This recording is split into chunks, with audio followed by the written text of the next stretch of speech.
All right, we're gonna go Papa Bear on this. Let's just do it live. Let's do it live. Papa Bear. I don't know that reference. Oh, that's Bill O'Reilly. Oh, okay. Yeah, I know the Bill O'Reilly version. Yeah. That's what Stephen Colbert called him. He called him Papa Bear. Yeah. So I used to watch the Colbert Report, once upon a time. Obviously, that's not a thing anymore. So sadly, the show's not with us. Mm.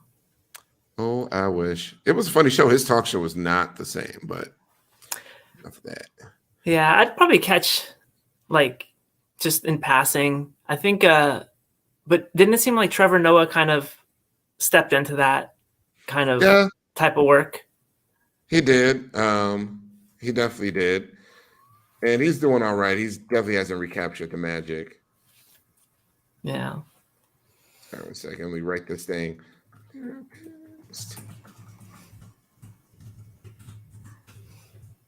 gonna see if Relationships. So yeah. But I think I was telling you before the show, I had some Chipotle. It was fucking amazing. And I even got to put all my hot sauce on it because I do all the sauces and then I put some Franks on it when I get home. okay. So I put my extra hot sauce on the Chipotle. I know that's considered tacky by some people, but whatever.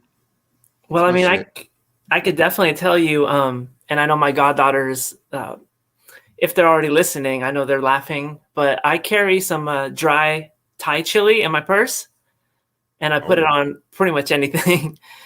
So whenever I go to a really? Thai restaurant, I'm always asking for, oh, can I get a little extra? And you know, it's just you never know when you might need it. Something's Damn. bland or yeah.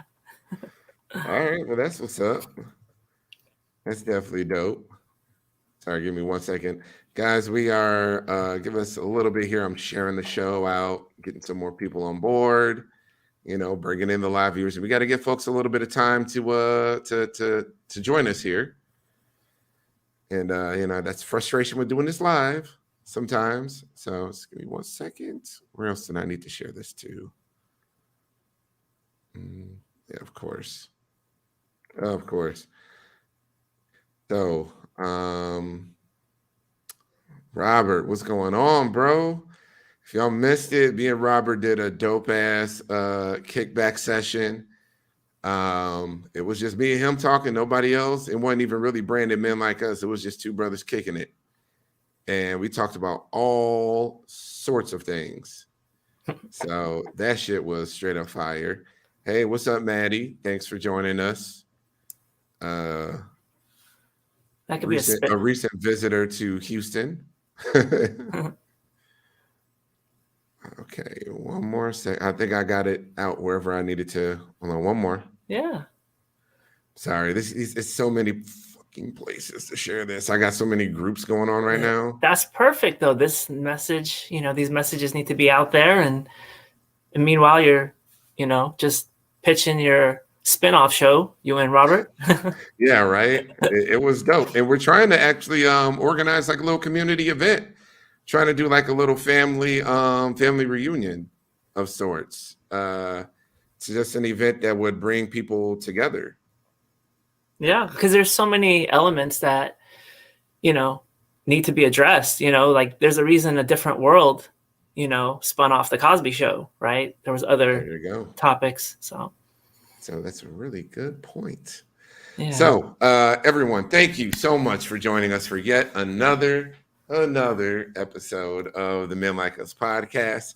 For those of you that are new to the podcast, this is a podcast made by men for men who date and marry women in the transgender community. Also for guys who are just plain old just attracted to women in the community. So this is a show that offers a unique point of view, the men's point of view. Good luck. Get out there and search, but you're not going to find too many podcasts or platforms sharing the men's point of view, at least when it comes to relationships with trans women and being open about attraction. So that's what this show is here for. The show is here to help men, help them start conversation, help them grow. Today we are helping everybody because I brought on my friend, marriage and family therapist Lida Vala. Thanks for joining us. Yeah, definitely. My pleasure. Thank you for having me. And Sorry, it's little kids walking by. all right. Big Chris is a sucker for kids, everybody. I really am. I am. I definitely look forward to having a family of my own someday. So definitely look forward to that. But this is going to be a dope show, everybody. As always, trigger warning, trigger warning, trigger warning. I, at the very least, will say, I'm not going to speak for Lida, but I, at the very least, will say things how I see it. And I'm going to be expressing some real fucking honest opinions here. So, strap in and get ready for a ride. We are answering viewer questions about relationships. A lot of this stuff is general. Some of this stuff is specific to the trans community. But it will be all dopeness and really, really good conversation. So we got a lot of questions lined up, a lot of questions. And I appreciate everyone out there for sending in your questions. Some of them, we can put all of them in, but we definitely got a healthy list. So before we get into the questions, I need to do a little bit of promotion, just a little bit. I am here to help some of my sisters in the community. And one of them that I really fucks with is my homegirl, Ashley. She runs the Tea Time Network. If you don't know, the Tea Time Network is just a small, it's from what I've seen and my experience with it, she does a lot of good work, being like a kind of amateur journalist in a way where she's, sharing videos and sharing stories and kind of just reporting what she's hearing out there on a lot of different subjects, and it's very informative. I love keeping up with her Instagram account and her reports and watching her lives on Instagram. And she is actually fundraising right now. So, she's actually trying to get her own show back up and going. And I would love for everyone to file into this fundraiser, this GoFundMe account, and help her out. So give me 1 second. There it is. So it is Bring Back the First Trans Women of Color Talk Show. Support Team Tea Time, Ashley Breathe, organizer. That's the homie. I definitely support her and her channel and their mission. She has been, I really just like her in general. Like, she's been absolutely amazing and welcoming to me whenever I've been in any spaces. And, to be honest, a lot of times when I step into spaces of color, I really have to come in with my guard up, waiting for somebody to strike. And she's been nothing but graceful and amazing. And I appreciate her for having that patience and grace when it comes to trans amorous men. So, largely due to that, I'm here to support her 110%. Everybody, please, please, please jump in this GoFundMe, donate. Whatever you have, $20, $10, $5, whatever you have will help. So please go to the Bring Back First Trans Women of Color Talk Show on GoFundMe. If you can't find that on GoFundMe, go to the Tea Time. It's Tea Time Network on Instagram. The link is there. So that's all my begging and pleading I got for today. That's all the promotion I got for today. And, we can jump right in to these questions. So, Lida, actually, I'm sorry, Lida, I want to give you an opportunity to really introduce yourself to everybody. Let them know who you are. Yeah. Where you come from, credentials, all that jazz. Definitely. I'm going to give a concise, brief version because I welcome any of y'all want to reach out and contact me directly. I take on a lot, so I think I can take it. I can handle it. But I am a woman of trans experience who also went to graduate school, got a master's level degree to become a therapist. And the title Marriage and Family Therapist is just the title of the license. And I'm in the state of California, and it allows me to practice. So it's not just about marriage and not just about families. It's really about relationships and mental health and communication. I reached out to Big Chris when I found out about the channel. One of my goddaughters put me onto the channel and was like, hey, near future, maybe I could collaborate in some way to help out as you see fit. Didn't realize it'd be this soon, but we hit it off. It's couples one-on-one sessions, and we tried to envision what would be helpful. Because for me, as a woman of trans experience, maybe a bit older than the demographics of those who watch and listen to the podcast, I've always been fascinated with, men and how they reconcile the attraction and all the other obstacles that are environmental, societal. And so actually inspired me to do a short film screenplay, and that launched into me working on a feature length, and just my whole world has opened up in so many ways. And in short, I'm very much about community. I'm very much about figuring out how healing looks like for those in the trans community of trans experience, whether binary or non-binary. And I feel like that healing also applies to those who feel and experience love with us. So, yeah. So I'll leave it at that, and I'm sure you'll learn more about me over time. Oh, we're going to learn something today. These questions are fire.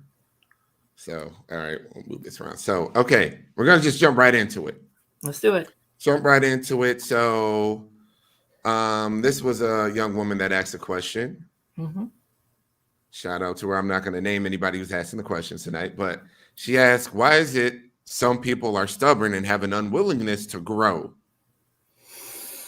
Yes, that is a great question, because even the way the question is phrased, it sounds like it's being asked by someone who has grown, who has changed, who has experienced some shift, some evolution, in terms of they can see an older version of themselves, and they could see the levels that they've kind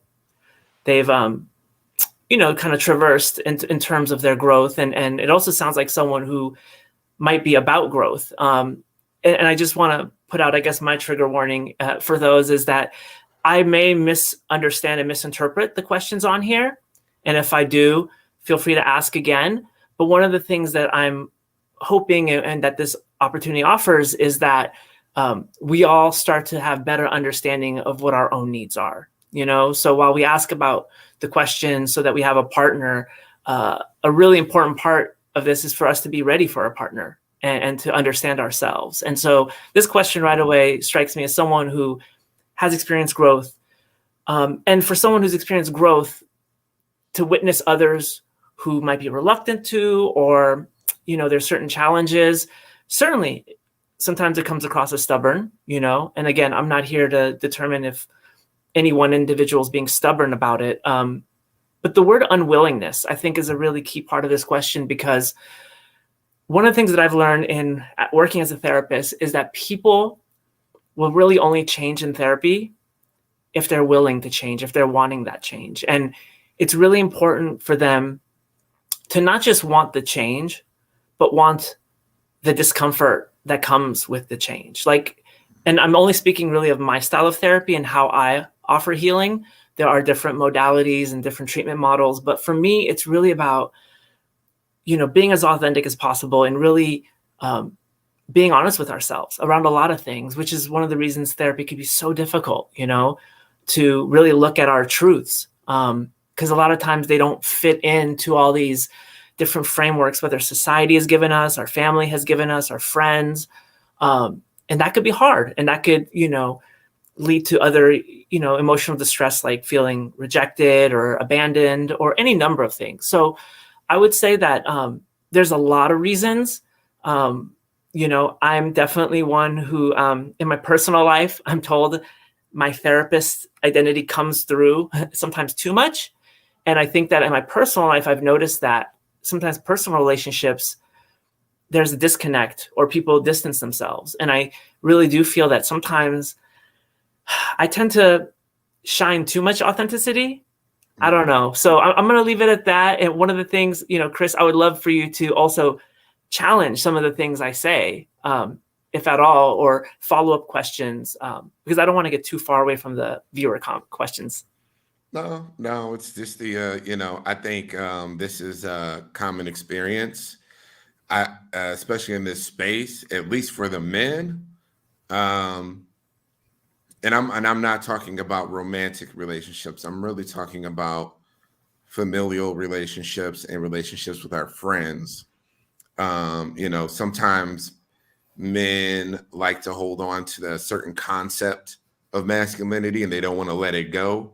And it's like, no, to be a man means this. And no, see, I ain't fucking with all that gay shit over there. And I'm not doing that. And it's just like their understanding of things it doesn't progress because they've locked into this caveman, old school, like, this is where I'm at and I'm not going anywhere. Now, in terms of this relationship thing, I think it's really, I don't know. I read it differently because I read it like, for me, and in relationship talk, a lot of times when I'm in these conversations, a lot of things boil down to money and, being ambitious enough to get a new job, stop being complacent and all of that stuff and grow and get your money up. And that's cool, but not every man is Jay-Z. And I look at this and I'm like, okay, well, on some level, your man is going to stop progressing and not everybody's going to have that killer instinct to be the CEO, the ruler of all. Like, not everybody has that drive. That's why not everybody's a CEO. And like, I think that sometimes women need to be comfortable with a guy who is just who and what he is. I mean, it's like, well, I want that winner. I want that guy that's this. Okay, but not everybody's that. Not everybody is that. So I don't know. That's how I'm seeing it. That's how I'm reading it. But that's just from my, man. Yeah. Well, I mean, but it's great because I love it how it actually inspires me to think of something else to possibly introduce. And that is, and I think also a lot of people probably a lot of us might do this too much, but we might try to really inspire and motivate and maybe sometimes force someone to change. And there is a thin line that I've experienced, and I can't speak on it in a romantic partnership, but with, I have some goddaughters several trans women of color. And I know I could be a little too intense and push and encourage a little too much and have to really go at their pace. But I think what it is really conveying messages of belief, like believing in people and almost having that vision for them that maybe they themselves, it's tough for them to have that vision. Their life experience may not have, really reinforced that. And I say that knowing that my own life experience growing up, like if you were to go back in time and talk to the child version of me and told her that one day this is who I'm going to be, I would never believe it. It's just impossible. Right. And so how to inspire, how to, show that, we have belief in someone. But again, only that can only go so far. And to your point, Chris, like there are people who like, that's just kind of who they are. And so is it possible maybe that's a sign that maybe this person isn't for us at this time in their life? Well, I think it's a sign of, I'm sorry, I'm just trying to figure out a way to say this, but oh no. Sorry, my friend is sending me a message. I'm getting production notes. There you go. No, I just think it's a sign of like, it's not everybody gets the Jay-Z. Not everybody gets the CEO. Like this person may be absolutely what you need, but for whatever reason, you feel like you will only be happy with this when that may not be 100% true. And it's for me, it's more of like I'm looking at this and I'm just trying to gauge like, where are your standards at and why are they this high or why are you so intense? Like your man has to be this quote unquote winner of sorts. Like, I don't know. I mean, things change, people change, but I guess at the end of the day, you get who you get. This person is who they are. And like you were saying, like pushing somebody to be this big individual, the exposure, and I'm just going to speak from just a Black male standpoint. A lot of times, a lot of people in certain financial situations, certain environments, like they just don't know that there's better out there. They don't know that they could be this, and this. Like they've never seen anybody do it. They can't model it. like for me, I couldn't model being a trans-amorous, openly trans-attracted guy because I never see anybody do it. I didn't even know this was something people were doing or people could do until I met my first friend. I'm like, oh, this could be my life. Oh shit. Okay. Well, let me start to learn and learn from you and start to emulate a little bit. I wish there were shows like this out there for me to learn from, but I don't know. It's a whole thing. I guess we went through a little bit. We went through the whole gamut of reasons why some people are stubborn and unwilling to change, but if the person don't want better for themselves, you can't make them. And I think there's another question kind of similar to this because ambition is like a big deal with a lot of folks out there. Like they're really seeing a lack of ambition with their partners. And they're like, yo, why is this person not doing this? And I want them to be better, but they won't. Like it'll come up again. Just Definitely. previewing. So what is that? Oh, what does it mean if a man is unwilling to put bad habits aside momentarily to achieve goals? Okay. What could it possibly mean? I probably anticipate me saying it could mean a lot of things. So the first thing I think about is the person who stated the question perceives the habit as bad. And so the question is, does the man perceive it as a bad habit? Because even when I work in therapy, when we talk about, my clients use language like bad and good, and I gently remind them that I'm going to use beneficial and detrimental or helpful and harmful, because what's beneficial for one, is detrimental for another. And we could see that all across America right now. I don't think I need to say more than that to prove that. But really, in terms of, does he see this as a bad habit, first of all? Then does he see this being connected to this goal, right? But then even the goal, for instance, if the question was worded momentarily to achieve his goals, because if it's his goal, then he's already invested in it. And yes, his own bad habits can get in the way of his own goals. I have bad habits of my own that get in the way of my own goals. I know those things, and it's tough to work through. There could be a lot of things, and just prepare you for the rest of this podcast. You're going to hear the word trauma a lot. I'm not pulling it out now just because so far the questions are pretty generalized to this point. We're going to talk about trauma. Oh, yeah. It's coming up. But I mean, those are kind of my points. And yeah, just curious about Chris's thoughts on what I said there. No. I think it's absolutely correct. It's, the believing that your goals are his goals. And that's not entirely true. There's, again, not everybody's a CEO. Not everybody's a Jay-Z. If this man's goal is just to live a comfortable life but not conquer the world, that's where he's at. If he has a job and he just likes where he's at, he likes his job and doesn't really want to, he's not about climbing the corporate ladder. It's not his goal. So, I would characterize bad habits, I guess, detrimental habits. Like, just for me, I'm looking at it as anything that fucks up the money.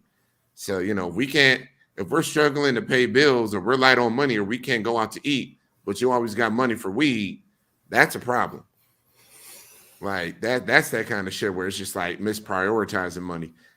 But I think it's really, I think you said it perfectly. It's about whose goals they're trying to achieve. So, and I think the last thing just want to add is, like for instance, when you say weed, I really think of dependence, right? And I think of how as Americans, we're either dependent on a substance, a behavior, food, coffee, right? Podcasts, Absolutely. And so looking at, what's really going on with our dependence on things. Now, something that may come up later, depending on any specific questions, but I also think of folks who are neurodivergent, which is a term that broadly describes folks whose neurobiology is not typical, and it can impact the way that they process information, communicate out information, receive information, the way they might structure and organize a task or process in their mind, which might consist of autism spectrum,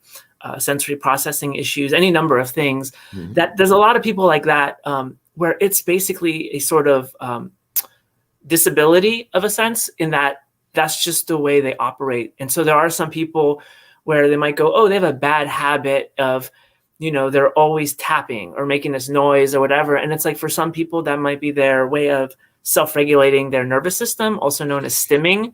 But again, that's a very specific type of dependence, which, like, that's just that person. They're gonna do that, So, yeah. Okay. All right. Well, I'm gonna move on to the next one because I got nothing else for that question. Okay. Nothing else for that one. This one is interesting, and I'm interested to see what you say about it. So, how do you redefine boundaries for a relationship that has evolved? This one is going to be a trick answer, I guess. Usually you hear of a trick question, but there's a trick answer. Okay. The boundaries have been redefined, because if we do nothing and we just go into some patterns and we just behave a certain way, we are essentially communicating without words, but through action, what the new boundaries are. And so that's why sometimes in relationships, if, for instance, one partner keeps doing something, the other partner might just notice they're doing it and just go, oh, that must mean they're okay with it.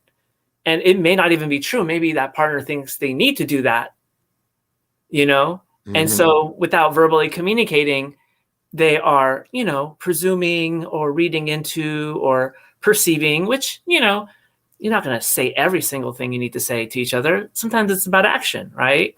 So, and words can kill spontaneity and just affect kind of the emotional connection. But to go back to the question, I guess if you desire different boundaries, definitely having that dialogue, having that conversation. I guess first step would be like, do you notice things are different?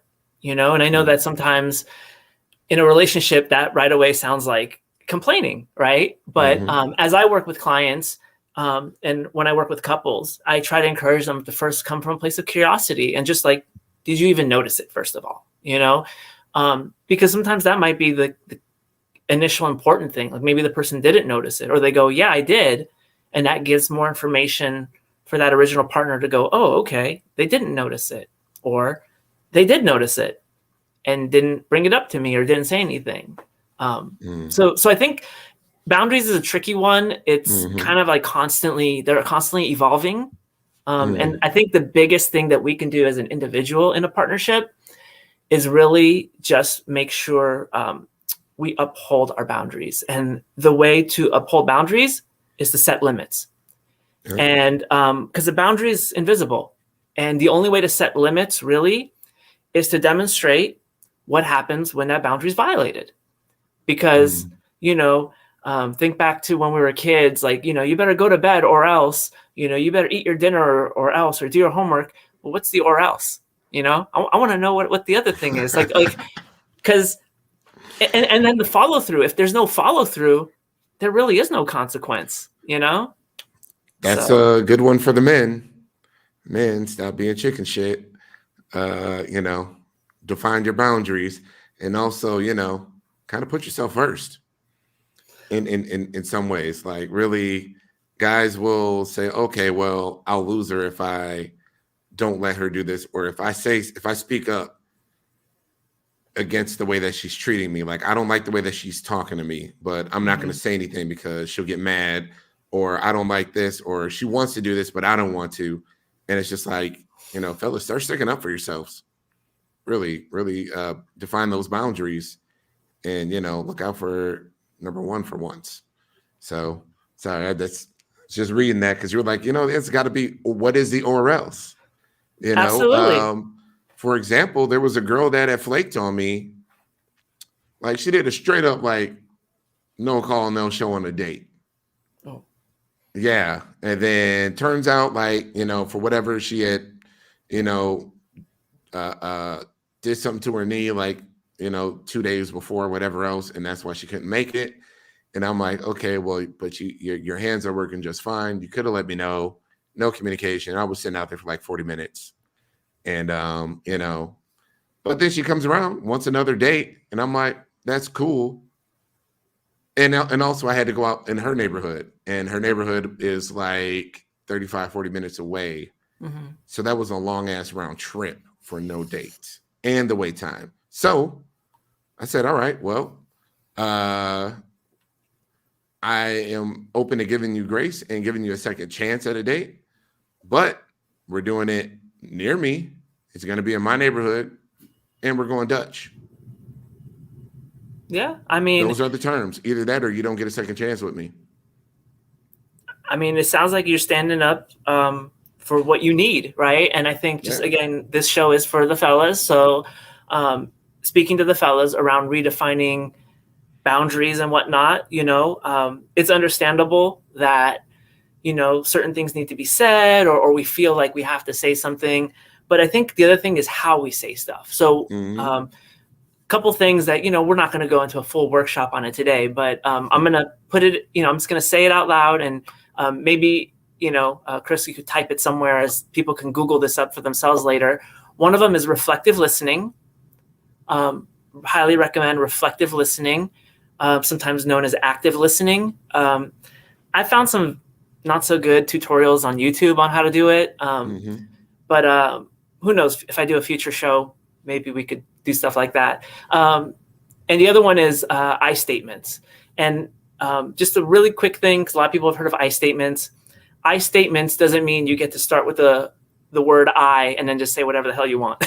The point of an I statement is to express how you felt as a result of something, or how you feel in anticipation, or how you're feeling right now. And it doesn't count as like, I feel you're being an asshole. Like that's not an I statement, because that's an opinion. And also not like, I feel you're doing it wrong. No, if something is being done wrong, that's a think. That's not just putting the word I feel doesn't automatically make it a feeling. So it's really about one's own emotions, And so like, I'm feeling worried that, I have to like bite my tongue or hold back on saying some stuff, because I'm afraid that I might say something to offend you. And, and if I do that just once, then I won't have an opportunity to explain myself. Right. As an example. So that's kind of what comes to mind for me. Okay.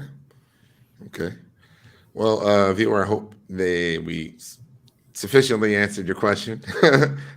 Somebody had asked, how do you ask anonymous questions? If you want to send in a question, you can send in a question to the show's Gmail account or message the show privately. It is, menlikeuspodcast@gmail.com. That's the show's email account. So you can email a question there, and if we have enough time, we'll scoop that up for you all. So the next one is all the rest of these are kind of longer. It says, am I wrong for wanting to leave my girlfriend for being lazy? I can't motivate her to fill out a job application. I even helped her update her resume. Yeah, so I think this is a great opportunity for me to introduce a concept before I respond to the question directly. But this reminds me of the concept, and as therapists, we're taught this. So if you were not a therapist in training and you didn't know about this, then don't worry about it. No one was ever telling you it. But I'm going to tell you. As a therapist, when we work with people in the room, we hear their content, but we need to look for the process. We need to look at what's underneath. And so the content might be girlfriend, lazy, job, tried helping.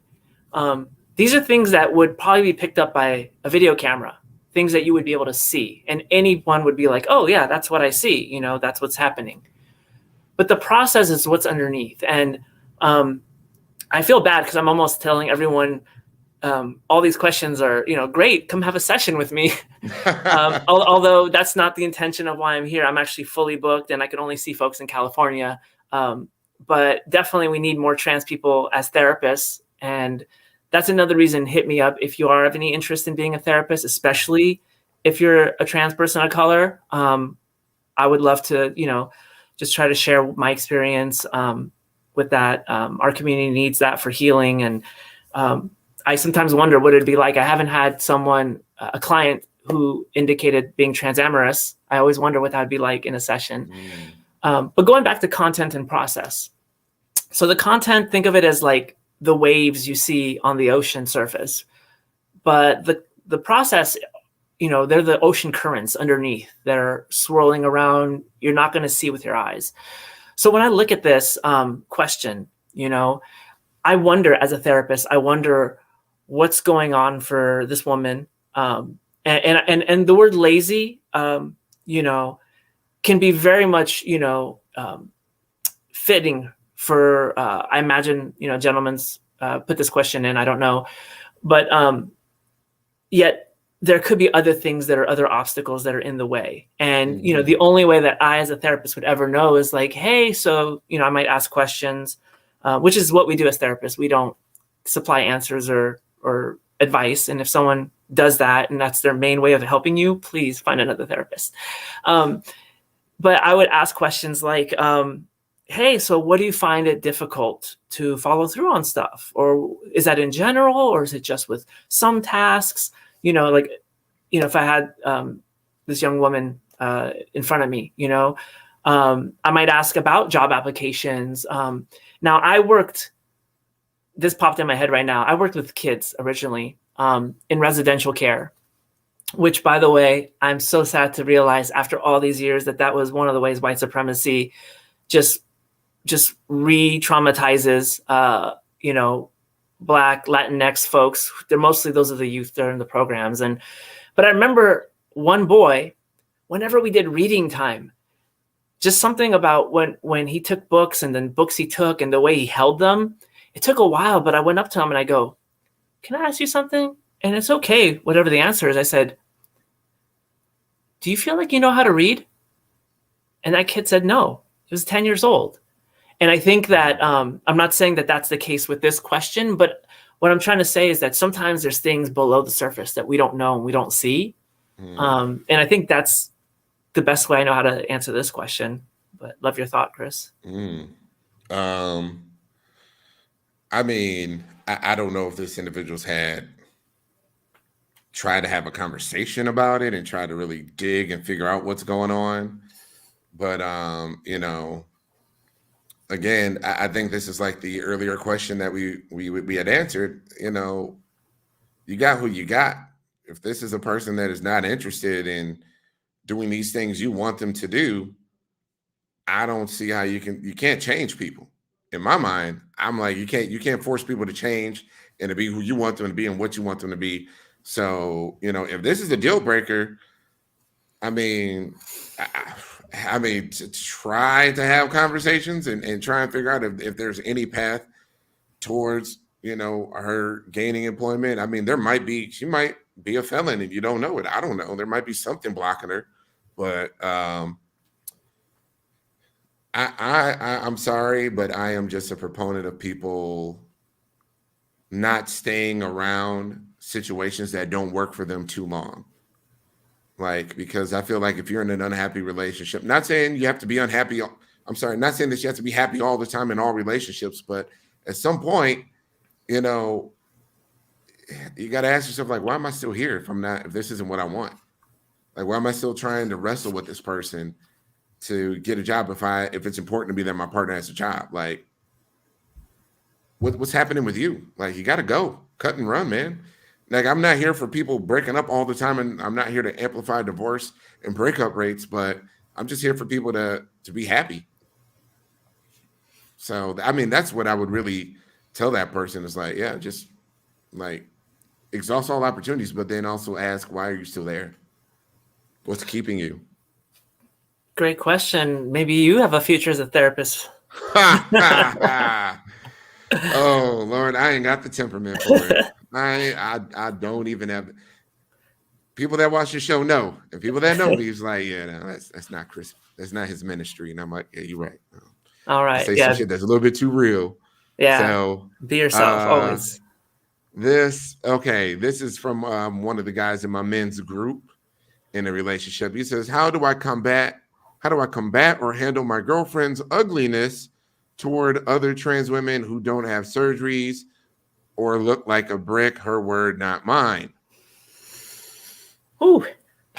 I mean, I have to be honest, in my past relationships, that was definitely a turnoff for me when I saw a girl like really get mean and say something nasty about some girl who's like she doesn't have her look together.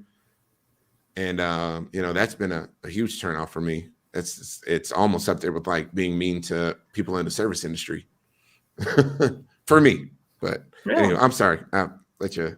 No. I'm glad you started us off. Try something different. It's always me starting. So, well, again, I look at words, and to me, words mean a lot. And in the therapy office, I definitely have the luxury of, pointing out words, and then they go, "Oh yeah, that's what I meant," or "No, actually, I'd like to rephrase that." And I'm like, "Yeah, sure." How do I combat? So, maybe I'm reading too much into this.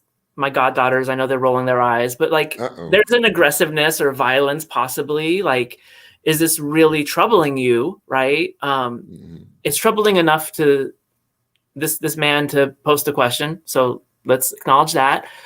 In terms of the ugliness, just, I guess maybe hatred and just like as a trans community, there's a lot of healing that's still needed in our community. And there's healing on an individual level because we're constantly bombarded with things that basically shove our own dysphoria in our faces 24/7. And yet at the same time, you have this very mainstream world that's promoting aesthetic and how aesthetics have to be. And there's many trans women, we know this, like we get something for, we get a surgery for dysphoria, but it's like, yeah, but can you also make me look as best as possible? Like, because we're influenced by the society, we live in it, right? We're marinating in it. I think that this is a great opportunity for boundaries and setting limits. I think it's important for this gentleman to know how much can you handle, how much can you tolerate? How much is it too much until you have a talk? How much is it too much until you no longer are gonna, I don't want to be in public with you, as an example. How much is too much that I no longer want to be in a relationship with you? So it's kind of like, an individual thing. Probably not going to be able to change it on your own. Who I'd probably want to have in the therapy office is that young woman, just to try to help them understand where some of that comes from, because I've currently seen almost like it's a trend and almost like it's a social media thing. But sometimes younger trans women might feel like that's the thing to do. Like that's, a lot of us went to school and maybe we tried to fit in and be cool. And so maybe it's the cool thing to do. Maybe it's a way to make yourself look better. And a lot of trans women, we haven't always felt our best, So it's like, yeah, I've seen someone else do it, or, my friend did it. And so, again, I don't know how often this is happening.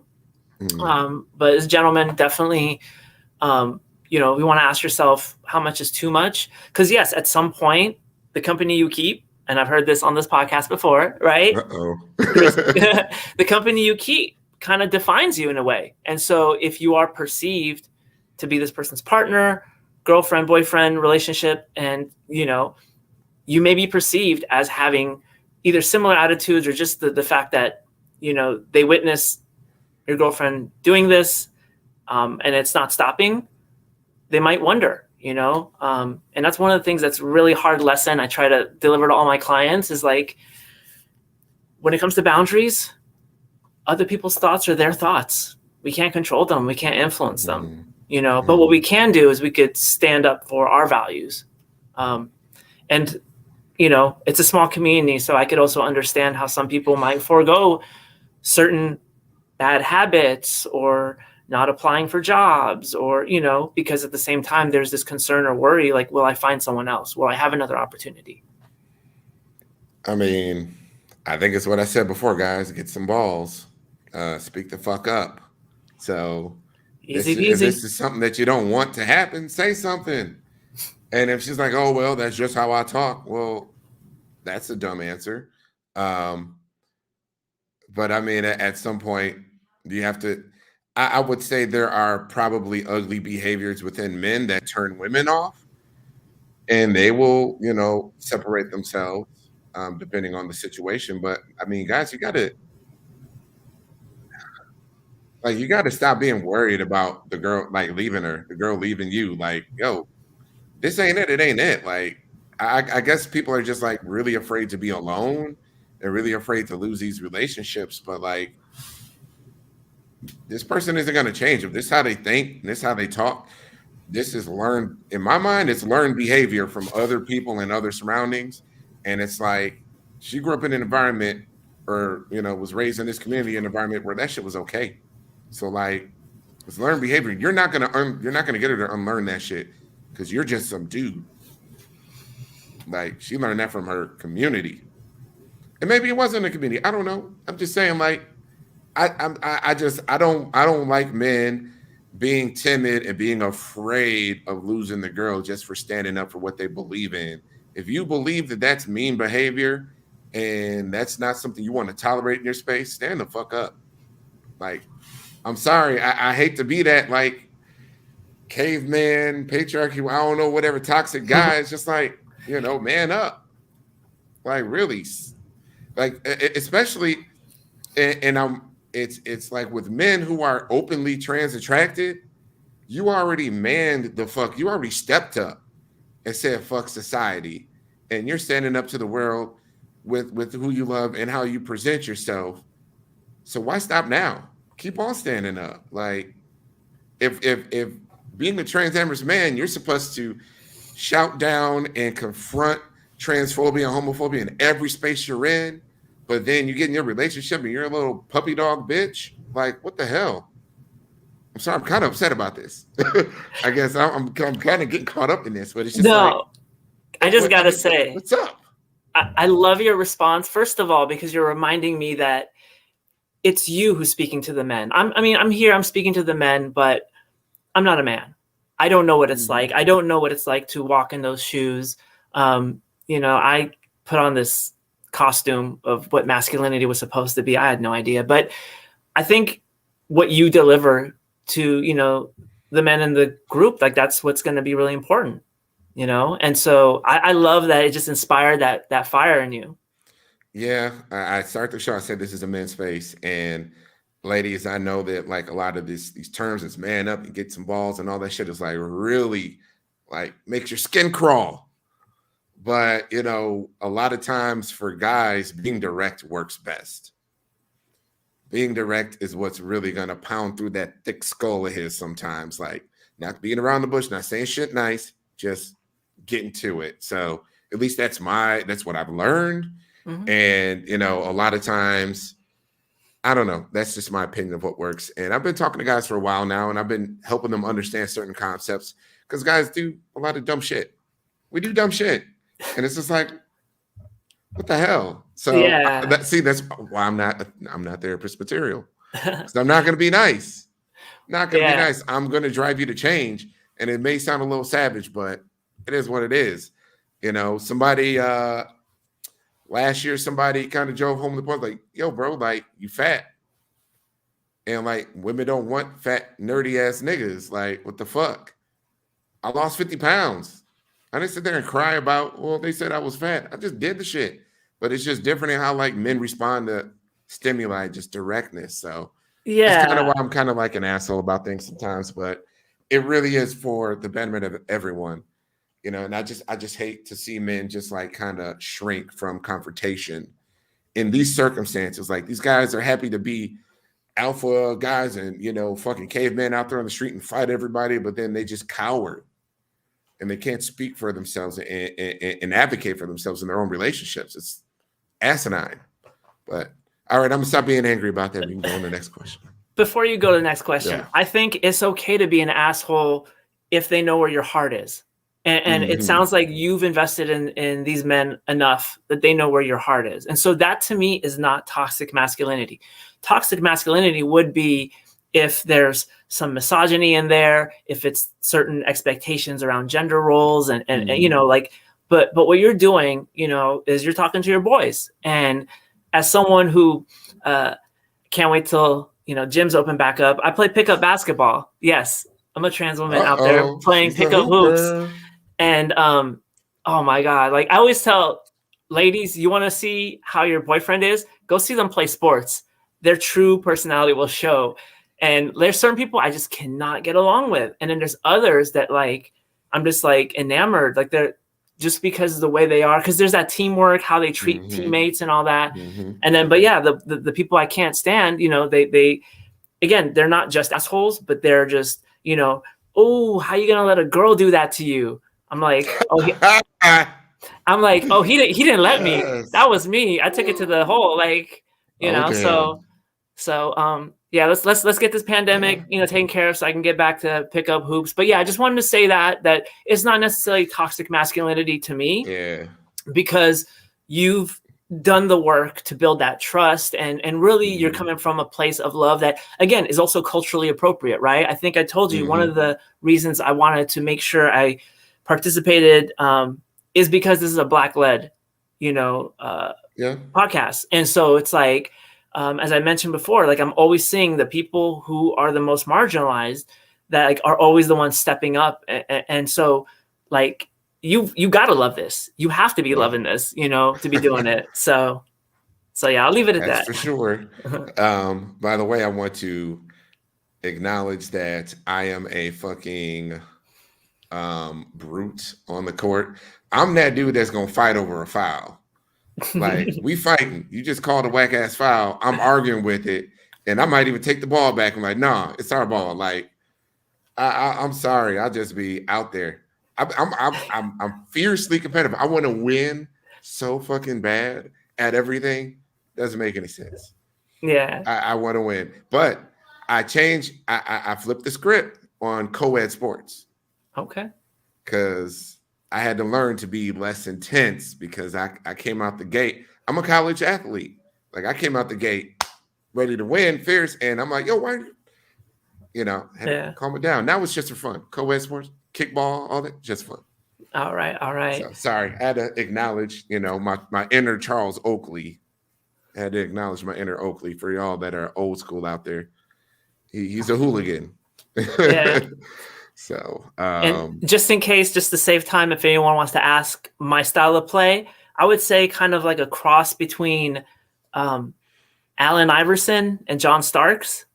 Like, I always get told to take jump shots. I'm like, no, I want to take it to the basket and like find an opening or, you know, but yeah. So I pass up open shots too much. That's what I get told.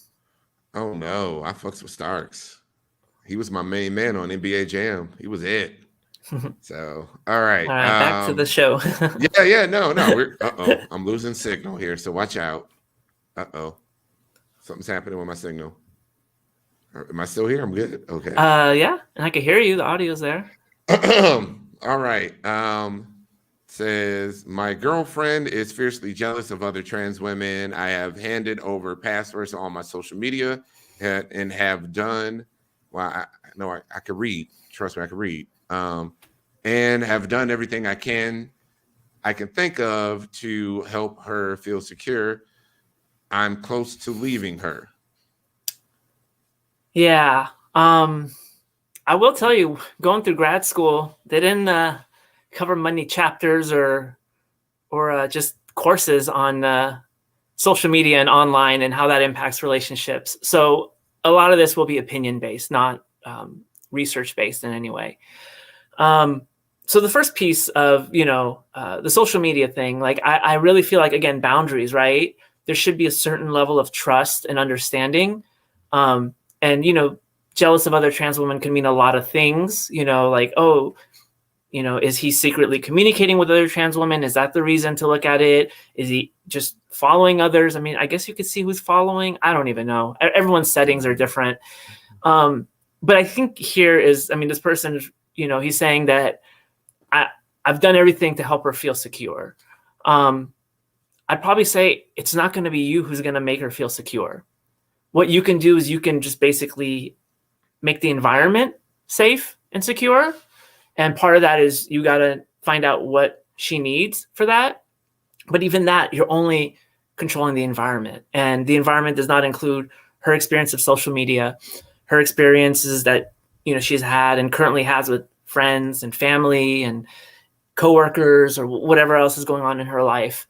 There seems to be some sort of wound there for her, right? And I think the other piece of it is, the close to leaving her, like, look, every individual is going to have their own feelings when it's, their reason for ending a relationship.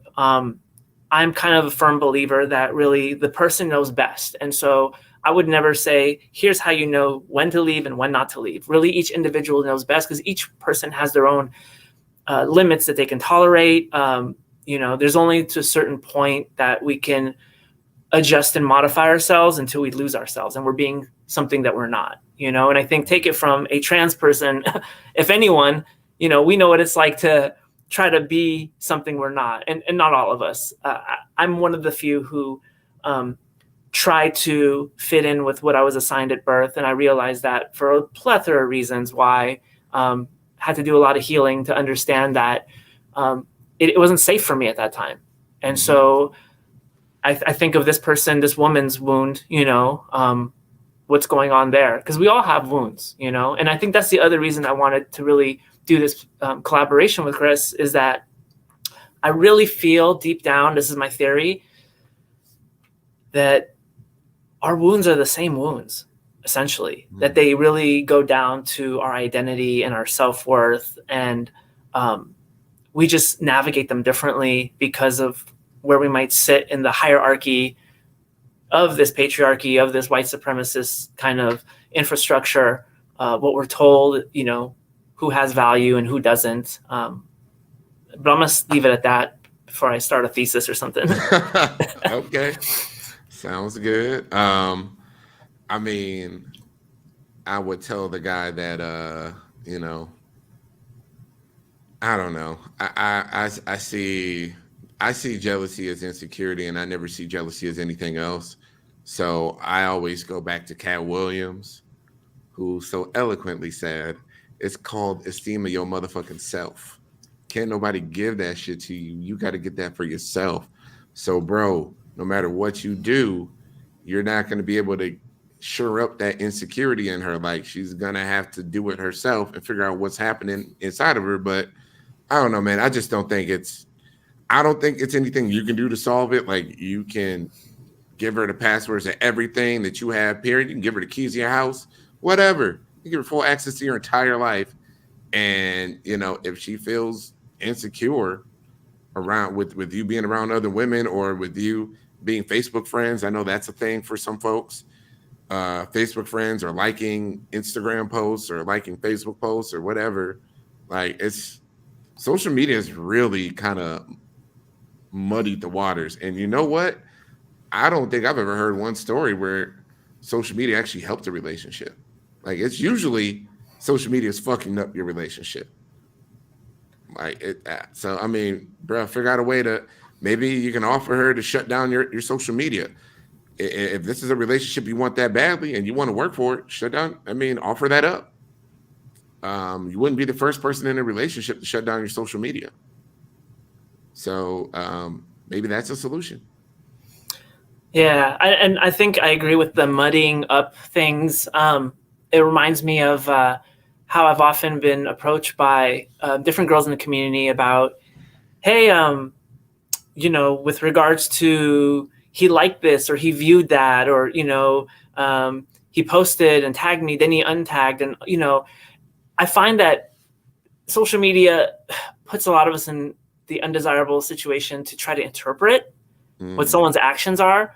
Mm-hmm. And I don't know about anyone else here, but I've accidentally liked things that I didn't mean to like. And I'm like, okay, whatever. I don't care. But there are some people who are more invested in their social media decisions, the actions they take. And so I think that's an important thing to know. And nowadays, what does it used to be? Hey, what are your goals with work and family, and what do you want? I mean, now we got to ask people like, hey, what's your social media expectations? And maybe we do. I mean, again, like I said, it wasn't taught to me in graduate school.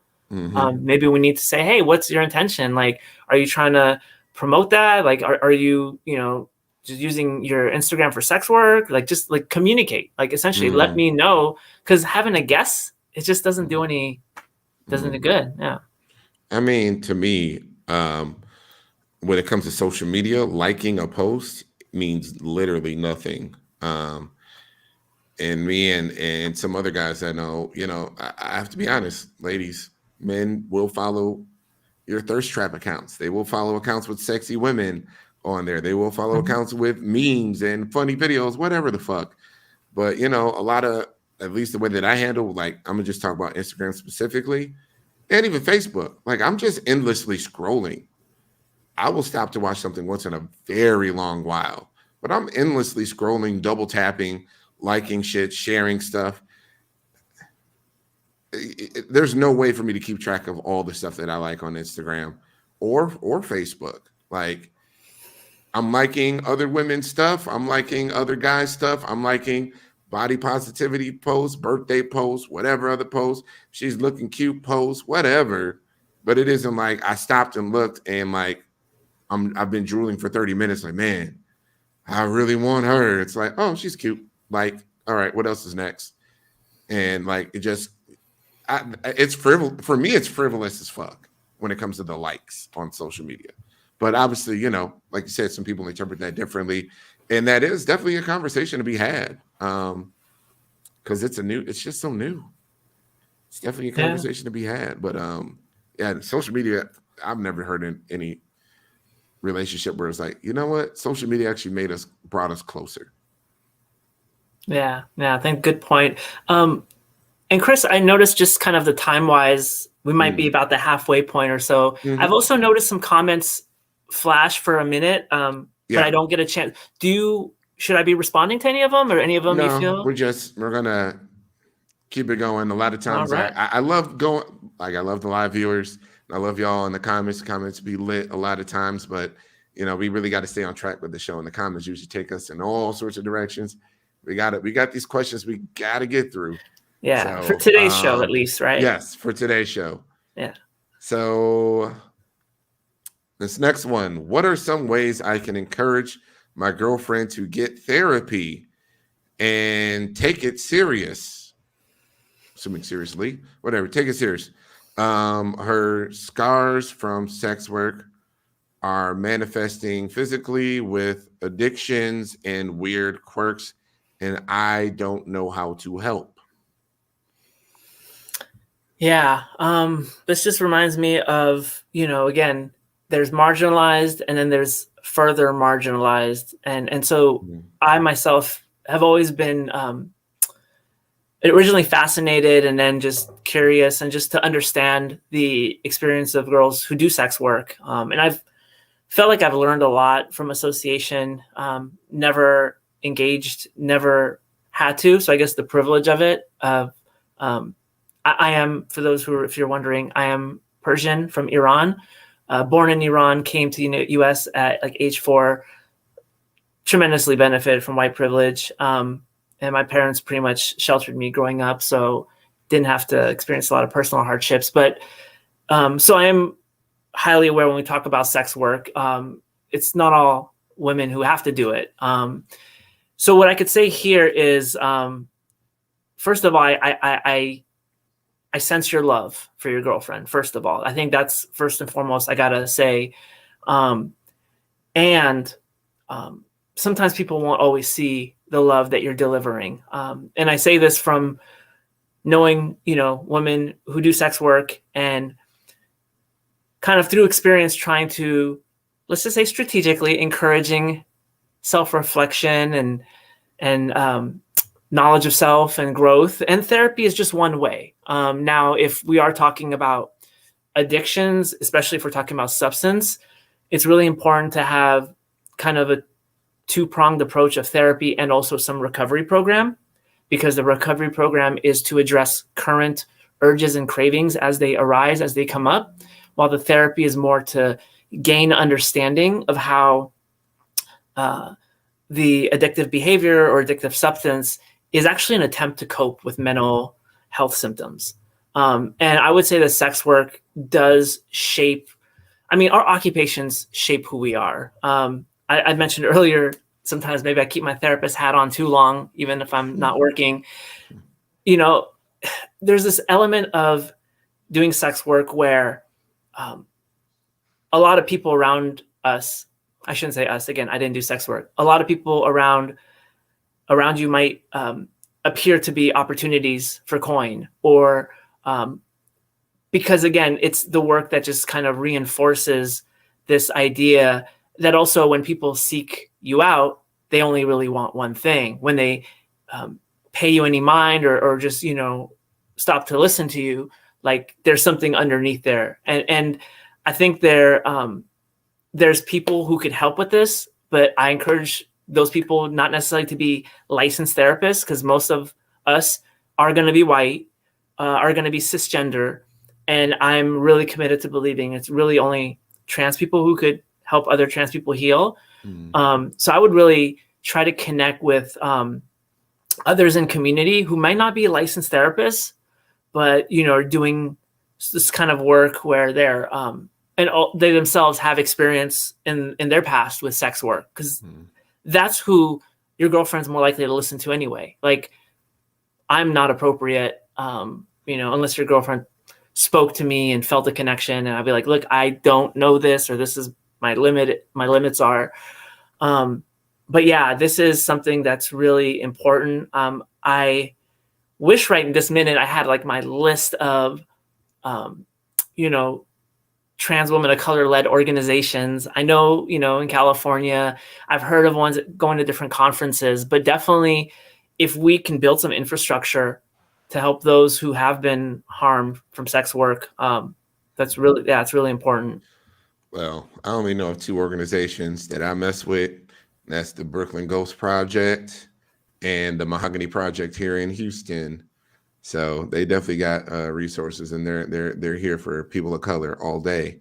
But I have a friend that is exactly what you were describing. She definitely has that she's a listener, and she's definitely had a lot of experience, and some experiences a lot of women haven't had yet, hopefully.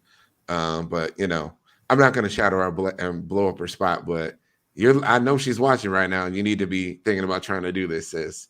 So, I'll be a client, but for the ladies, not for me.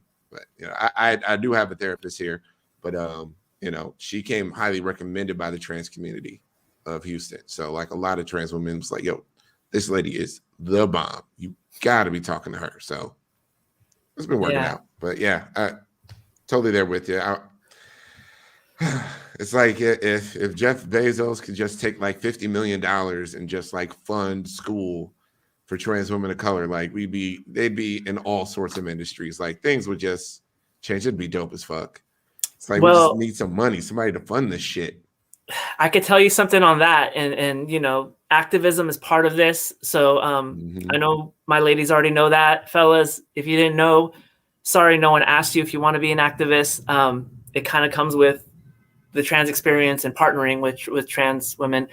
But in the state of California, they passed a budget for programming that's trans related. If there's anyone in other states, I would say find out who helped author the state bill that, and of course we know every state's different. And up in California, we hear how Texas is, Yeah.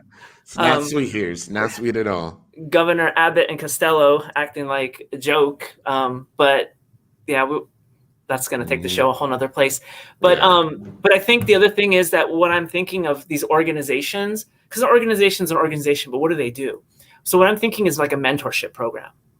So, where girls can hear and listen to the stories of other girls, and that's also the model that is really popular in recovery. A lot of people go to 12-step meetings, and, people hear of AA or NA. And it's just like, I'm going to tell it to you raw. Like, this is what I went through and this is the stuff. And a lot of times, although I guess this is a little gem for the fellas, maybe not, maybe you already know this, but it might seem like seeing the girls really celebrate sex work, like it's this, amazing thing. Recognize that that's not the internal experience all the time. And that part of doing sex work is presenting that it is a great and amazing thing. I mean, why wouldn't it? Why wouldn't you have to do that? You're basically trying to get people, get customers, right? So, yeah. Fair enough. Shout out, really. Oh, wait, I gotta take this down. Sorry. So, where we got? All right, next question. Now we're back. I guess we're on social media again. And actually, this is something that we addressed in the previous podcast, but whatever, we can rehash this shit. Yeah. Says, my girl keeps posting sexual pictures on social media and I'm over it. Do you have any advice for how I can get her to understand that it is inappropriate while in a relationship? P.S. It's not for money. Yeah, so we know right off bat it's not for money. So my thoughts go to like, well, what is it for? What does it provide, this woman? And so I'm wondering, if that's a conversation that, you can have, with her. I think that this is also going back to boundaries, right? And people have different ideas of what partnerships are and how to behave in them, and to what extent, how much to involve others, right? Some people are like, oh yeah, like I'll tell, my friends that, I had a STI or whatever. And others are like, no, I'm not sharing that. Right. So I think with social media, there's this element, this bubble of safety of, oh, it's not me, it's pixels on a screen. And yet these pixels on a screen are tugging at the emotions of a guy, who purports to, have feelings and care about this person and be in a relationship. So, yes, you want to post pictures, and no matter the reason, what it is, picture a box, the answer why she posts it, it's in that box. It doesn't matter what it is, but is that worth it for what you can end up losing? And really that's up to the girl to decide. Wow. Yeah, that is eye-opening. So a guy who's going through this, she might not see you as worth it. That is a possibility. It's worth it. You might not be, you think you're that dude, and you might not be that dude to her. But for me, I've always said it's, I see it as keeping yourself on the market and advertising. It's like advertising a home is for sale when the home is sold. And it's like, why are we still advertising it? Why are we still trying to draw in new buyers when the house is sold? The house isn't for sale. But somebody also said in the comments, maybe she didn't sell you the house. Maybe you're just renting it. So that's another piece of it. Fellas, you might be a little bit confused on where you're at. But I was talking to one of my friends about this, and she was like on this whole, she was using the stripper argument, which is, you met me in a strip club, so why you got a problem with it now? You met me and you saw my post. This post drew you in, so why is it a problem that I'm doing this? Because you knew this is what this is what I'm doing. And I combated that with really, the rules change when you're in a relationship. Sorry. There's a way to live when you're single, and there's a way to live when you're in a relationship. And some of that shit just ain't possible. Not when you're in a monogamous relationship with a man. It's just, dudes ain't gonna put up with certain shit, and it's just, you can have your hot girl summer and throw your ass all over social media if you want to, but that might be a strategy for you to stay single. Yeah, and I think the key point that I agree with from what you said is relationships are dynamic. What might be okay or someone's comfortable with at one point, perhaps, when you meet, you don't really know each other, so there's no attachment, but later on, maybe a person feels different. And so I think, for me, again, just my opinion, that, okay, so she's posting these things and that's what she wants to do, you can communicate, because here's the thing. She might only want to date a guy who is okay with those being posted. In fact, I know girls like that. And I know their boyfriends, and their boyfriends are okay with it. And that's an agreement that the two of them made. So what you indicated as rules, what I find more helpful in relationships than rules are agreements. Because the agreement is opt-in. And if someone isn't opting in, I guess maybe this is what happens. Some people are waiting until someone opts in. But imagine you're a car dealer, right? And someone's on the lot and they're walking around and they're like, I think I might buy. How long are you going to follow them around until they actually decide? You know, what is the line? What is the limit? And what I find, it's a personal limit.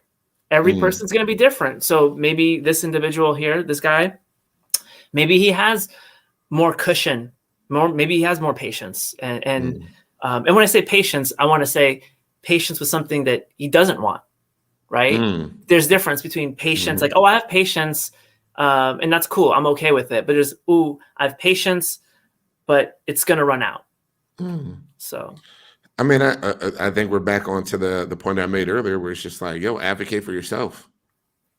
Don't stick around in a situation that just isn't for you. Like, if you're unhappy and it makes you, if it makes you feel bad, and she doesn't think you're worth changing for, fucking walk away. Just walk away. And I'm sorry. I would just add, yeah, chop. I would just add, explain why. If you're going to walk away, explain why. Just name it. Now, some people sometimes think explaining means that it's negotiable. So I'm going with, if your decision is to walk away, explain and make it clear. We're not negotiating. I'm just having enough respect for you to let you know the reason, because if not, and I've, watched some of your other shows, it's so easy to presume the reason someone ended a relationship, right? It's so easy. And we go into the monolith kind of, all men are, all women are. And that doesn't teach us anything but stereotypes. Nope. So you're right. I have to be honest. So I've had situations where I just didn't care. I didn't care the why. I was like, I don't really care why. Let's just be done. A lot of people do that. It's common. Like, it's super common. The why doesn't matter. It's irrelevant. We're not going to agree. Whatever. I'm out. Like, have a nice life. But that's just me. Exactly. Everyone's different. Chop. So, all right. All right. My partner keeps hounding me about patriarchy, and I'm starting to be afraid to be myself.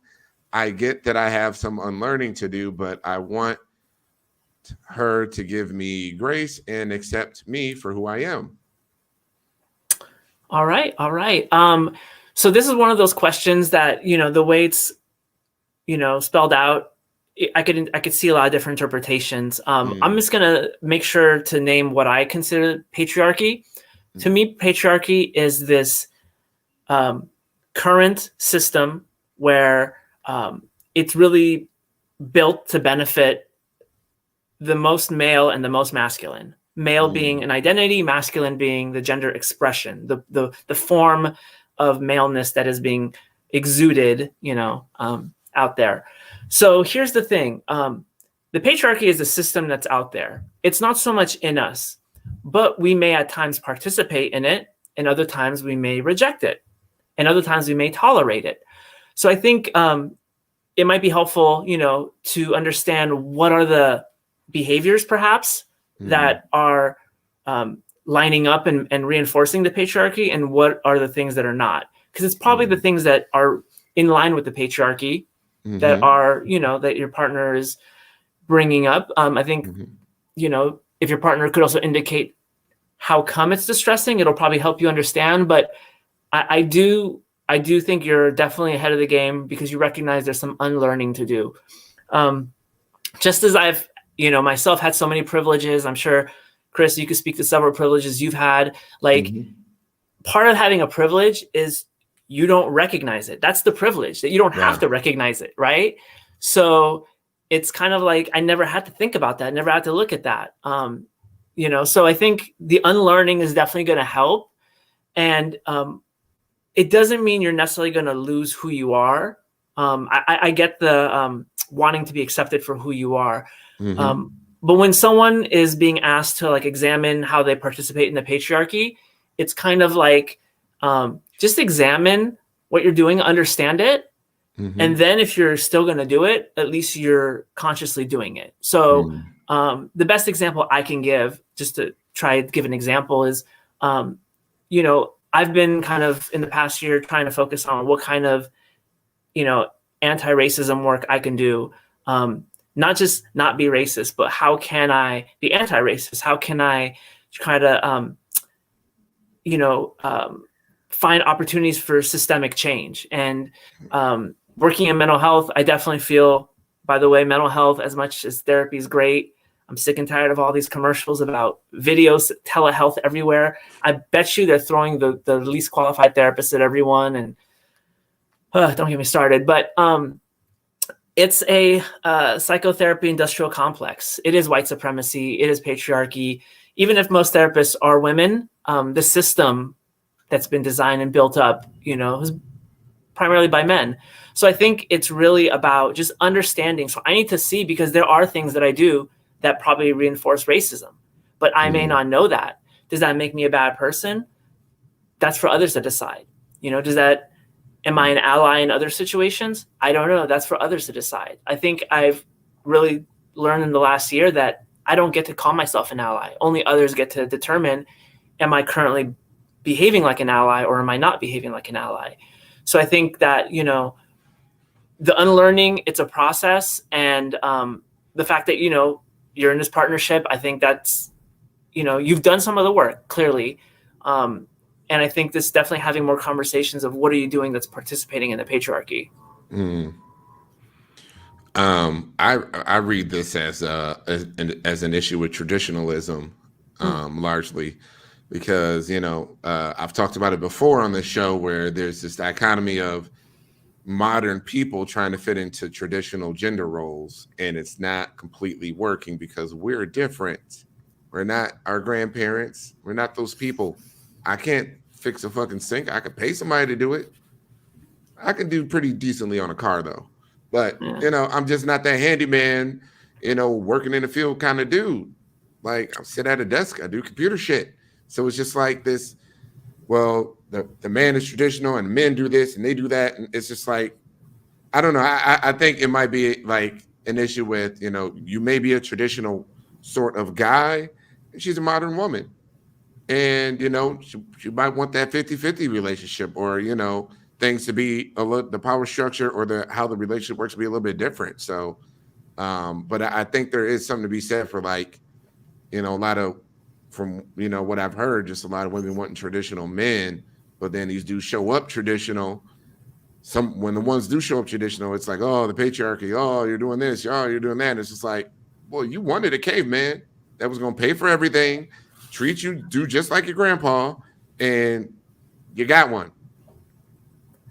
Absolutely. I hear that. And I would also add that a lot of people are trying to reconcile the things they want with what they ought to have. You know, like, a lot of us have been shaped by our past to, you know, desire or see certain things as desirable. We're constantly evolving. So, yeah, I can even, you know, take a leap and share that, you know, I've actually been given that kind of feedback before, like, Lida, like, you want all this and then you want all that. And that doesn't, you know, it's not compatible. Look, I've recognized that my desire is my desire. And if I don't find someone, I don't find someone. That's not up to me to decide. In fact, you know, whenever people ask me, am I dating anyone? Am I talking to anyone? I'm like, am I looking for anybody? I'm like, I'm not looking for anybody. They're looking for me. Like, if they'll find me, they'll find me. Because, you know, like, I can't let, you know, partnership be the thing that defines who I am as an individual. Now, the core thing in that question that you actually, this is why I love the back and forth, because I don't think of it the first time. I think of cultural differences, right? And if there's cultural differences, which, you know, cultures, values, beliefs, and traditions, then if there's cultural differences, like, to what degree is a cultural difference going to be, okay, well, we can still maintain that, versus like, no, this is, you know, not doable, right? And so I think that that's going back to what you've said before, like, don't be afraid. Like if it's not a match, find someone who's a match. Cause everyone deserves to have the experience of love. Right. Mm-hmm. So there is this thing about, staying in relationships, sometimes can feel safer, but we're actually sometimes staying in situations that really preventing us from experiencing other, people. Yes, absolutely. Absolutely. It's, I just want people to speak up and advocate for their needs. That's it. Just advocate for yourself. Speak up. But this patriarchy thing is just, it actually gets me sometimes. I'm like, I don't think I ever said I was the dude that was going to unravel patriarchy. It's like, I'm not woke. Like, sorry, just a dude, got a job. I could pay some bills. I have to be honest, like patriarchy and the definition of it, I haven't even done much research to figure out what that is, but it's like a new buzzword that people just sling around. Like toxic masculinity was a word that people slung around 10, 15 years ago. It was like, oh, that's a hot new buzz topic. Toxic masculinity. At the time, nobody was saying what it was. They just said anything that a guy did was toxic masculinity. Now I understand it differently now. Mm-hmm. And I associate it with direct behaviors, but it was just such this broad idea that I was just like, I don't really care. Like, I'm just going to be a guy and that's just it. But, obviously people grow, people change, people understand a little bit more, but it's just these new buzz terms that people have in these conversations. And it's like, they don't even fully understand it all the time. Kind of just throw it everywhere. Kind of like some other word we're not going to go into, but all right. We got a couple more left. So this guy says, my girlfriend makes more money than I do, and she uses that to control the relationship. I'm struggling with how to exist in a relationship where my girl thinks I'm the lesser half because I make less. Oh, yeah, that's almost single, ladies. It's how you're gonna get single. Yeah, let's start. Go ahead, elaborate on that a little.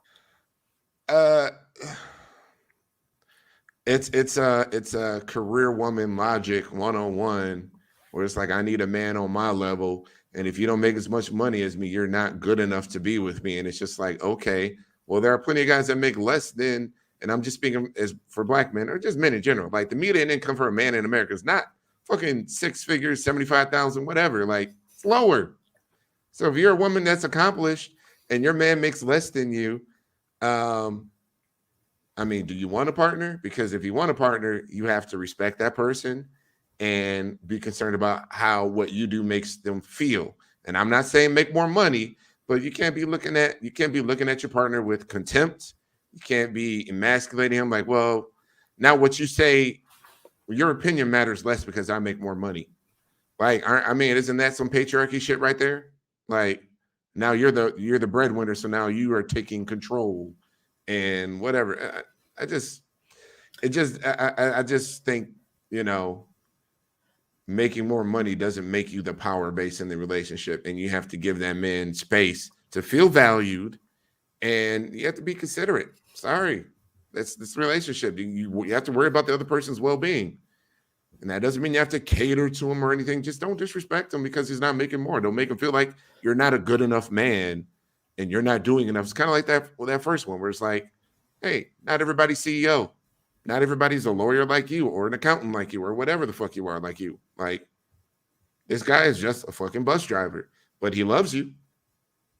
Yeah, I think, it reminds me of a big bank take little bank. It's a little capitalistic influence there. And yet, as I see the question on the screen, what I'm really thinking about, like, how much dialogue have they had on this topic? Right. That's the first thing I'm thinking about. Like, and chances are I'm willing to bet 0 is not the answer. They've had dialogue, but it's come up on other topics. Like, it hasn't probably been direct because, let's face it, being in a capitalistic society, we are all conditioned and trained to believe that the amount of money in our wallets, purses, pockets, bank accounts define our worth. And yet they don't. but yet we participate in that constantly. If someone doesn't have enough money and they come to see me for therapy, I'm sorry, I won't be able to offer you services, right? It's part of the system. So I think that one of the things that this is an American problem or capitalistic kind of thing, but that doesn't excuse it. I think the dialogue would be around like, okay, so what is our agreement around our financial sharing? Now I see the word girlfriend. For a lot of people, girlfriend, it's like, oh yeah, we're not sharing finances. We're not doing that. If that's not what's happening, that's not what's happening. And I think that there are boundaries, and it sucks. I've always been uncomfortable around money, talking about money. But it sucks to have less and be like, oh, the partner says, hey, let's go do this. And be like, no, not right now. I don't think it'd be a wise use of my funds, and eventually that person has to understand, like, not everyone has all that wealth that you have. That's the broke nigga response. Oh, nigga, you just broke. Oh, you can't do this. You don't want to do this. You may have a valid reason not to do it or not want to spend your money in that way, but there's an ownership over how men spend money sometimes. And I don't think dudes flex like that on girls. When it's like, oh, you don't want to spend the money to do this? Okay. Like, they just accept it. But for me, if y'all moved in together, you already combining your finances and your credit. Like, y'all are already in some shit together. So this whole, we can't talk money, whatever. Nah, because we sharing this. You're sharing responsibility.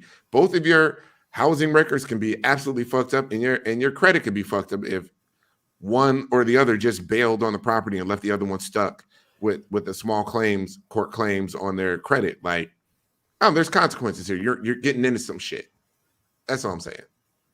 We got some skin in the game. Well, definitely money is like the number one reason relationships end. So for divorce, definitely take something like this seriously. Again, the dialogue around control, because I also wonder if there's elements of control that's not money related. For instance, if they were both to make the same amount of income, would there still be elements of control and controlling the relationship, which to me could point to a whole other, like mess up stuff, between anxiety or trauma or whatnot. But, I can't assess from afar. Look, I've been in a space where a woman who was a nurse, she was just like, I only date men that make less than me, because that way I can control the situation. And actually, what was really fucked up about it was that she only dates black men. In her mind, that guarantees that she'll make more money than him, which I think even more fucked up. Which I mean that, but it's a thing. It's a control mechanism because they don't want to get left, or they want to feel needed. Whatever. That's a particular that was the mindset of one particular woman. Yeah. Not all women. That's just the lady that I had talked to. And, I wasn't feeling her like that, but we were just chopping it up outside a party. And she was very candid. Yeah. And I think there's a whole other thing. Like, I don't know if that was a black woman or a non-black. No, she was a white chick. Yeah. That's heavy-set white chick, dating a lot of black dudes.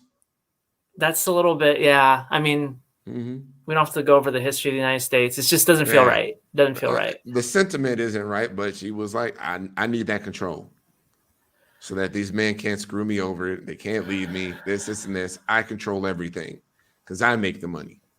And I was like, oh, all right. Well, I mean, that ain't going to be me, but yeah.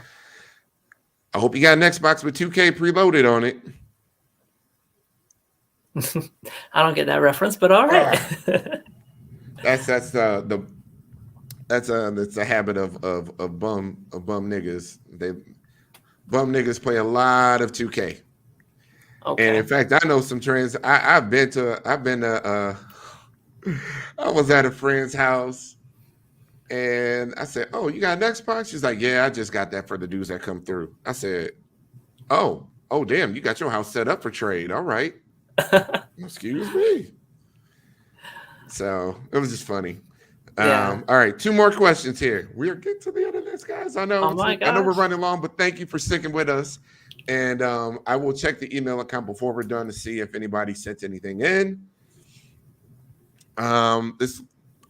Another ambitions one. How do I deal with ambition issues with my man? He's complacent and is happy about his current low level of living.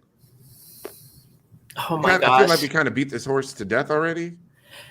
Yeah, and I just have to say that that's something I'm currently trying to incorporate in my screenplay. If I don't mind kind of sharing a little, it's still in the writing process, but I'm trying to look at sometimes in partnerships, the one-sidedness. I mean, the last question was about income and then how that leads to control and mistreatment. But this one about ambition, which is more the internal drive, which I think that definitely there's a lot of different things that impact ambition and influence it. And I could see someone who just had an easy life, not having or not building up the ability to develop ambition, because ambition is an internal drive. It's not, it's not like, oh, I just saw that commercial, that really makes me want to go.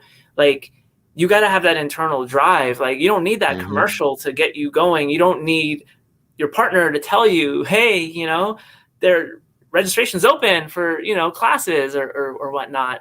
But I think that in this case, because we don't want to just toss relationships in the trash without fully understanding what is the complacency about. Like, I think definitely in partnerships, you want to have conversations of where do you see each other in 5 years from now or 10 years from now. And maybe having those conversations before being exclusively together and just, seeing if that fits, if there's a compatibility. That's what this whole, talking phase is before you're actually, talking and dating, before you're dating monogamously. Like, all that shit is to screen this person out. Figure, is this person the one? I'm not gonna lie, I've had some situations where I was just waiting on somebody to give me a reason to make them the one, and I wanted a reason to say yes because I wanted to be with that person. Couldn't give me a reason, but there's just through conversation, you'll find out shit about somebody and like, yeah, that don't match up with me. But ladies, if you're meeting a guy and he is, I don't know, if he's a clerk at CVS, ask him like, all right, so what's your roadmap? Where do you see yourself in 5 years? Like, what are your goals? That's right. What are you working up to? But that drive that you were talking about for me came from the women. It came from the Black women in my family, because my mom is definitely a tiger lady. She's very aggressive. She's 5'2", aggressive little human. And my grandmother is the exact same person. But she had her college degree, like educated. My whole dad's side, like all them educated. And it was just this drive to like always achieve. And that even went down to my generation with me and my cousins. It's just like, it's something that's passed down through like how you're raised sometimes. And when you see other people that are cutthroat and they'll do anything to make it and they won't settle for not succeeding, it's just like, you just pick that up. It's just in you at that point. So I would want to say it's genetic, but it isn't. it's your environment, who's teaching you, who you're looking at. So I get all that from them. The women the Black women, my grandmother and my mother, that's where that comes from. I've found myself being a little bit too intense, even with some partners in the past. Like, yo, hey, we gotta get up, you gotta get off the ground and go ahead and do this shit. You gotta get out there and make this happen. Like, why are you not performing? What's going on? My therapist helped me, pull the fuck back, get out of people's pockets and their business. So, shout out to my therapist on that one. But last question. This is a family one. This is from one of the guys in my group. I want to start a family with my girlfriend. She is trans.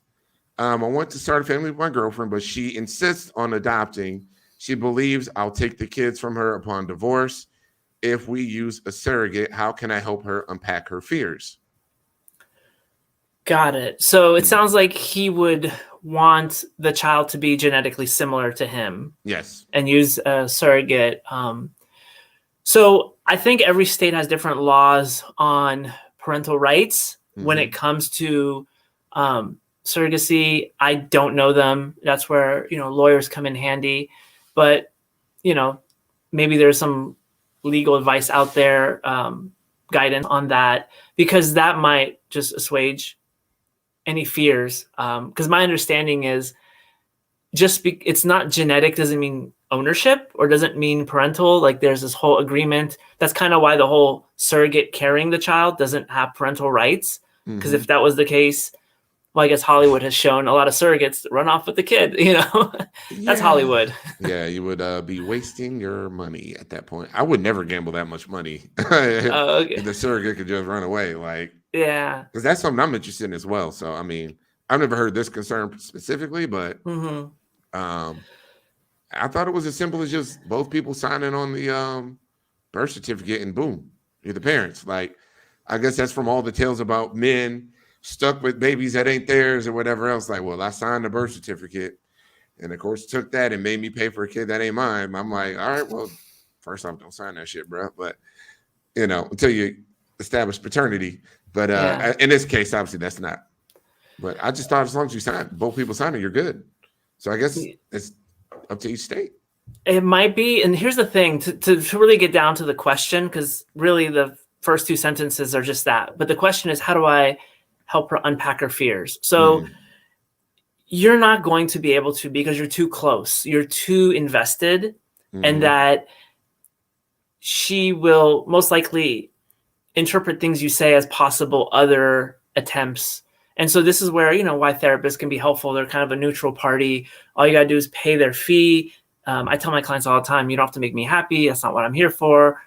Your time slot is reserved for you. In fact, I even go as far as saying, it doesn't even matter to me if you reach your goals, if you change or not. That's up to you, right? Like me desiring you to change isn't going to do a thing for you. It's whether you desire it. So in terms of helping her unpack her fears, is trying to encourage her to talk to someone about it. But it does seem like there might be, and this is me just really going out on a limb. Okay, I'm actually going to answer a question here. Like, you're like, damn, Lida's just evading every question. She's just speculating. There's a really good chance that having a child that is not genetically similar to her and knowing it's genetically similar to the gentleman, it'll be a constant reminder for the entirety of her life that she's different. And I can't, again, gauge someone's experience of gender dysphoria, but for a lot of people, any sort of reminder, any sort of, indication that we are who we are, and this is part of the reason that the stealth experience was like the way to go back in the day. Sadly, we didn't realize like that was part of the agenda to keep us hidden, but it felt safer and people wouldn't know. But I have this theory, and even if one day modern science lets us, change all of our reproductive organs and allows us to even change our DNA down, like there's still always one person who will know and remember our past, and that's us. In a lot of ways, we can't really run away from that. So I wonder if there's an element of how dysphoria, how she might anticipate dysphoria could, come up for her, because when you raise a child, that's for life, Yes. And so that's the other part of it. It's not like I'm going to buy this outfit and then if I don't like it, I could just throw it away or give it away or return it, So it's a big decision. Definitely getting some input would be good. For sure. I'm sorry. All right. Yeah. I don't know.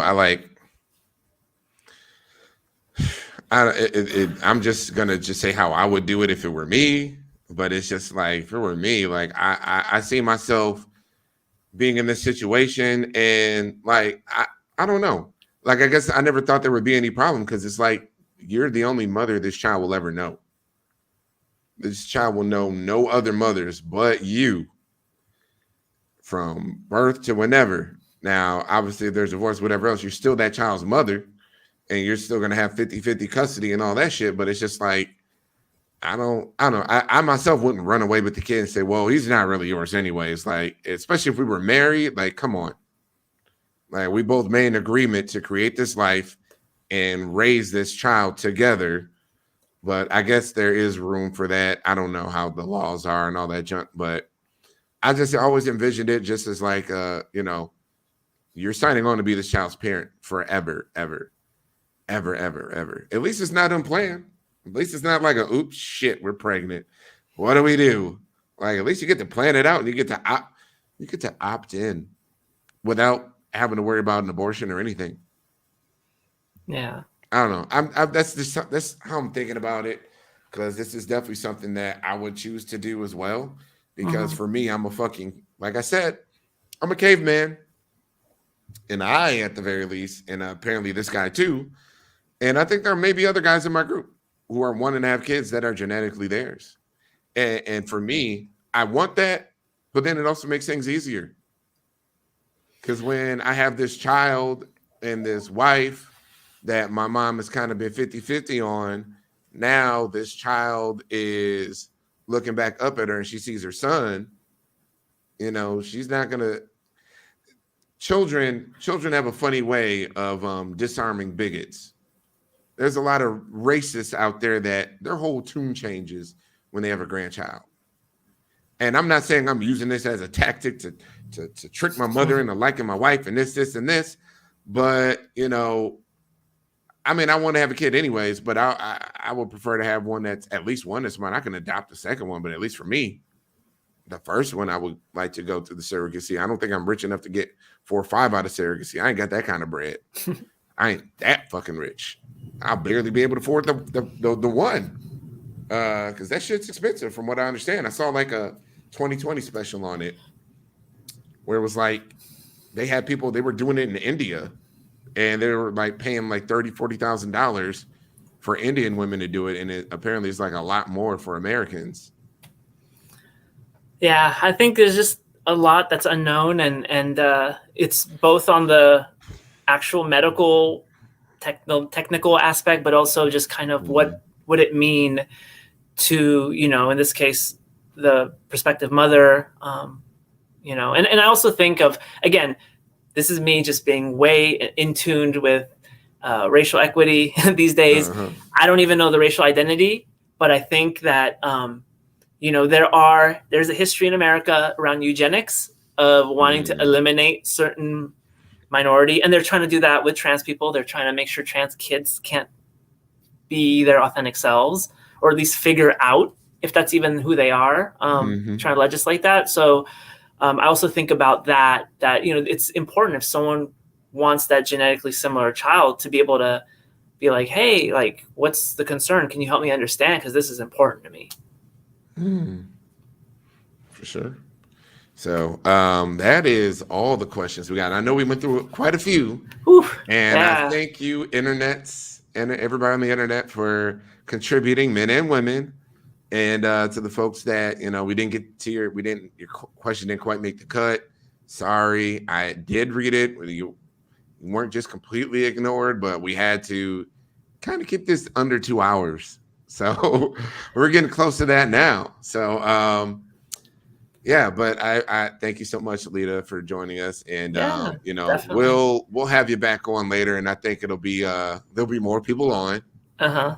So there will be more voices, and we will be taking questions from the audience live. And we're going to mix it up a little bit. This was a very controlled setting here.